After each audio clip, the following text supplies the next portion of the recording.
ছোট মেয়েটার দুধ শেষ হয়ে গেছে। সকালে বের হওয়ার সময় বউ বলেছিল ফেরার সময় যেন দুধ নিয়েই বাড়ি ফিরি। এখন বাড়ি গিয়ে বউকে যতই বলি এমডি স্যার টাকা দিল না, বউ কিছুতেই মানবে না, উল্টে কতগুলো কথা শুনিয়ে দেবে। আমি অকর্মা, আমার কোনো মুরদ নেই, আমাকে দিয়ে কিছুই হবে না। মেয়ের জন্য দুধ আনার যেহেতু ক্ষমতা নেই, তাই মেয়েকে যেন অনাথ আশ্রমে দিয়ে আসি। এই ধরনের আজে বাজে কথা। কথাগুলো শুনতে শুনতে মুখস্থ হয়ে গেছে। আর বউকেও দোষ দিই না, অভাবের সংসারে এসে দিনে দিনে মেজাজটা খারাপ হয়ে গেছে বউয়ের। তার উপর দুধের শিশু, দুধ না পেলে যদি ক্ষুধায় কাঁদে তাহলে কোন মায়ের মুখ দিয়েই বা মিষ্টি কথা বের হবে। কথাগুলো ভাবতে ভাবতে রেল লাইনের ধার দিয়ে হেঁটে হেঁটে মুদির দোকানের দিকে যাচ্ছি। ধারে দুধ দেবে কিনা সেই বিষয়ে মনে যথেষ্ট সন্দেহ আছে। আজ মাসের 21 তারিখ, গত মাসের বাকি এখনও দিতে পারিনি। টাকা ঠিকই আলাদা করে রেখেছিলাম বেতন পেয়েই। 10 তারিখ নাগাদ বেতন হয়। বেতনে টাকা দিয়ে বাড়ি ফিরে দেখি বড় মেয়ে শিউলির খুব জ্বর। রাত 10টার দিকে জ্বর এত বাড়ল যে মেয়ে অজ্ঞান হয়ে গেল। বউ কান্নাকাটি শুরু করে দিল। মেয়ের জ্ঞানহীন মুখের দিকে তাকিয়ে আমার মাথা খারাপ হয়ে গেল। আলনা থেকে প্যান্টটা নিয়ে পড়লাম। আলমারি খুলে বেতনের পুরো টাকাটাই পকেটে নিয়ে মেয়েটাকে কোলে করে বাইরে বেরিয়ে এলাম। বউ দৌড়ে এলো পেছন পেছন। কোথায় যাচ্ছ ওকে নিয়ে? হাসপাতালে নিয়ে যাচ্ছি, পরে তোমাকে ফোন করে জানাবো। তুমি বেলিকে নিয়ে বাড়িতে থাকো। বেলি আমার ছোট মেয়ে। এক ধাক্কায় 5,000 টাকা পকেট থেকে বের হয়ে গেল। 24 ঘন্টা পর মেয়ে চোখ খুলল। দোকানের বাকি পরিশোধ করা হলো না। আগের টাকা না দিয়ে নতুন করে বাকি দেবে বলে মনে হয় না, তবুও চেষ্টা তো করতেই হবে। ঈশ্বরের নাম নিয়ে দোকানের দিকে এগিয়ে গেলাম। ট্রেনের হুইসেলের শব্দ শোনা গেল। সামনে তাকিয়ে দেখলাম একটা ট্রেন আসছে। রেল লাইনের ধার থেকে আর একটু দূরে গিয়ে সরে গেলাম নিজের অজান্তেই।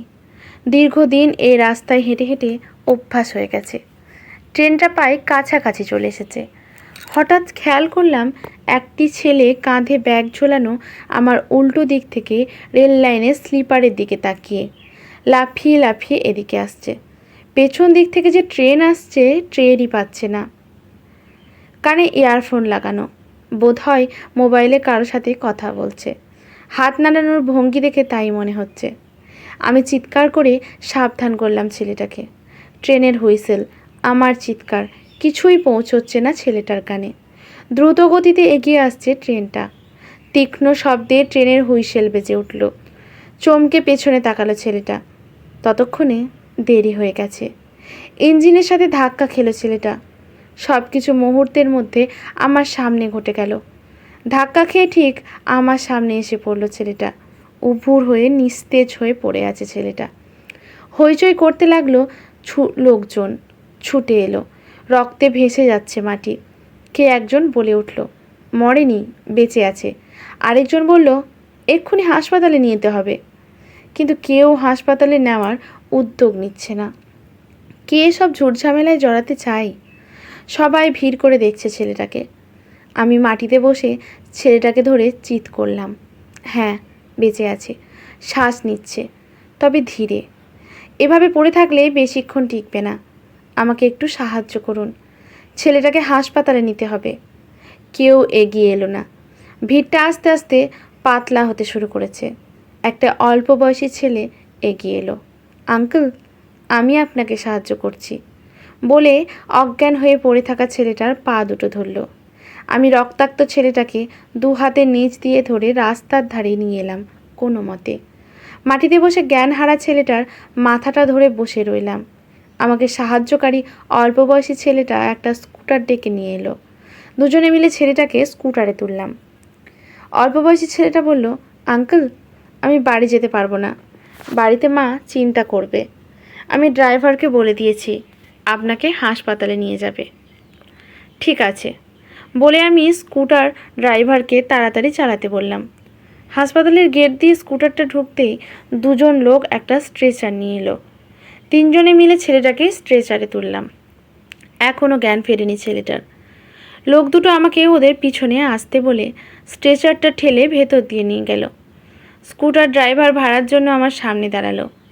টাকার জন্য পকেট থেকে হাত ঢুকিয়ে মনে পড়ল আমার পকেটে মাত্র 20 টাকা আছে। এই টাকা দিয়ে তো হবে না। আমি ড্রাইভারকে বললাম, ভাই আমার কাছে তো মাত্র 20 টাকা আছে, কি করি বলুন তো? কি বলেন আপনি? রোগী নিয়ে হাসপাতালে এলেন আর বলছেন টাকা নেই? এটা কোনো কথা হলো নাকি? দেখুন, ছেলেটা আমার কেউ নয়, ট্রেনের সাথে অ্যাক্সিডেন্ট করেছে, আমার সামনে ঘটেছে ঘটনাটা, তাই হাসপাতালে নিয়ে এসেছি।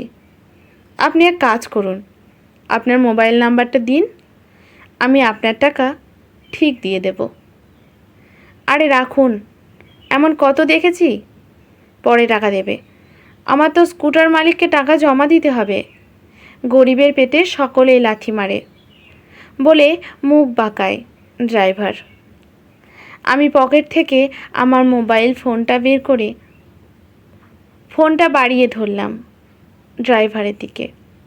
ভাই, এটা রাখুন, কম দামি ফোন, তবে কম করে বিক্রি করলেও 1000 টাকায় বিক্রি করতে পারবেন।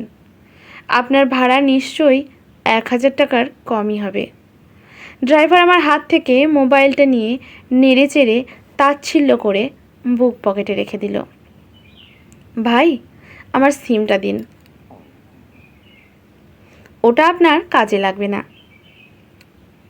লোকটা পকেট থেকে মোবাইলটা বের করে সিমটা খুলে আমার হাতে দিতে বলল। যত সব ঝামেলা এসে পড়ে আমার কাঁধে বলেই গজগজ করতে করতে স্কুটার ঘুরিয়ে চলে গেল। আমি সিমটা পকেটে ঢুকিয়ে হাসপাতালের ভিতর ঢুকলাম। দরজার বাইরে লাল ডিজিটাল ঘড়ি সময়ে জানিয়ে দিচ্ছে। তাকিয়ে দেখলাম সময় সন্ধে 6:15। এই রোগীর সাথে কে এসেছেন? আমি যে ছেলেটাকে নিয়ে এসেছি তার স্ট্রেচারের সামনে দাঁড়িয়ে একজন ডাক্তার জোরে জোরে বলছে। আমি এসেছি বলে ওদিকে এগিয়ে গেলাম। রোগীর নাম আর ঠিকানা বলুন।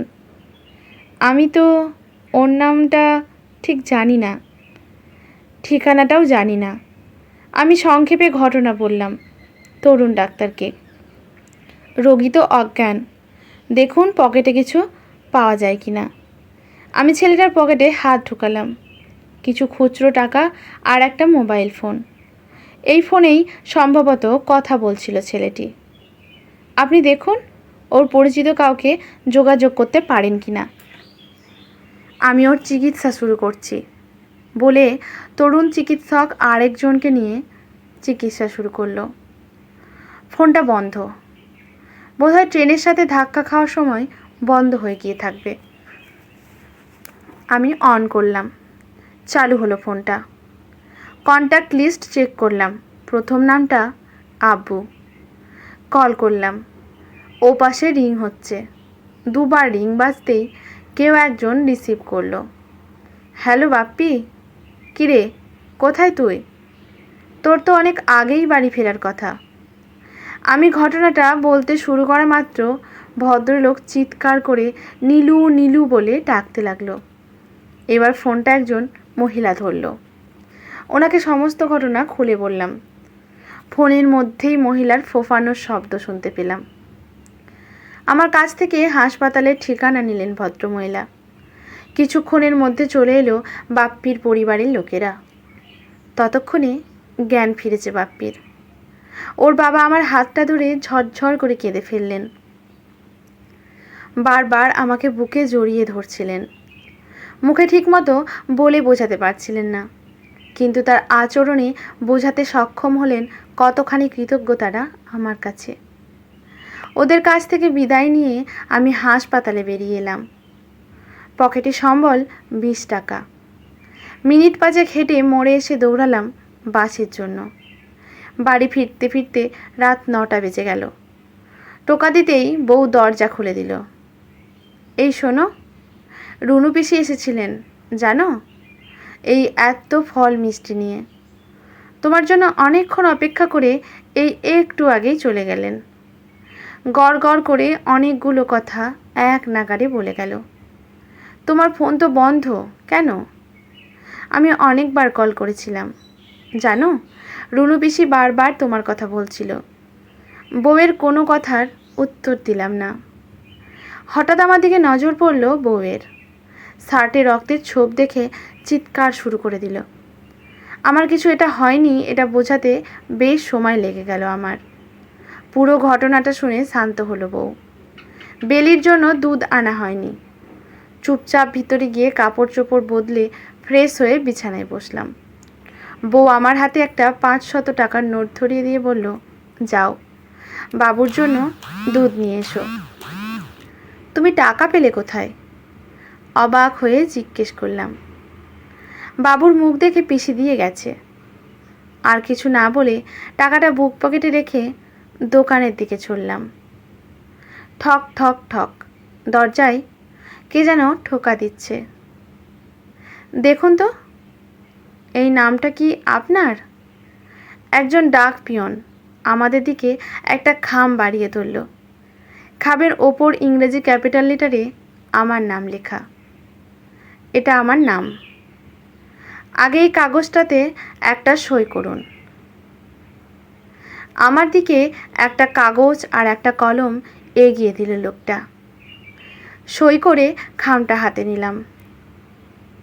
এনভেলপটা খুলে থ হয়ে কিছুক্ষণ দাঁড়িয়ে রইলাম। ইংরেজিতে টাইপ করা চিঠি, যার বাংলা করলে দাঁড়ায়, গত 12ই মার্চের আমার করা দরখাস্তের পরিপ্রেক্ষিতে আমেরিকার সরকারের ঘোষিত ডিভি লটারিতে আমি যোগ্য নির্বাচিত হয়েছি। নিচে ABCD দিয়ে কিছু রিকোয়ারমেন্ট দেওয়া আছে। চিঠির নিচে তারিখ ও সময় উল্লেখ করা আছে। চিঠিটা 17 তারিখ ইস্যু হয়েছে, অর্থাৎ অ্যাক্সিডেন্টের দিন। সময়টা উল্লেখ আছে 6টা 15 মিনিট। আমি চমকে উঠলাম। মনের পর্দায় ভেসে উঠল হাসপাতালের লাল ডিজিটাল ঘড়ির সময়টা, 6টা 15 মিনিট। আজকের গল্পটি এখানেই সমাপ্ত।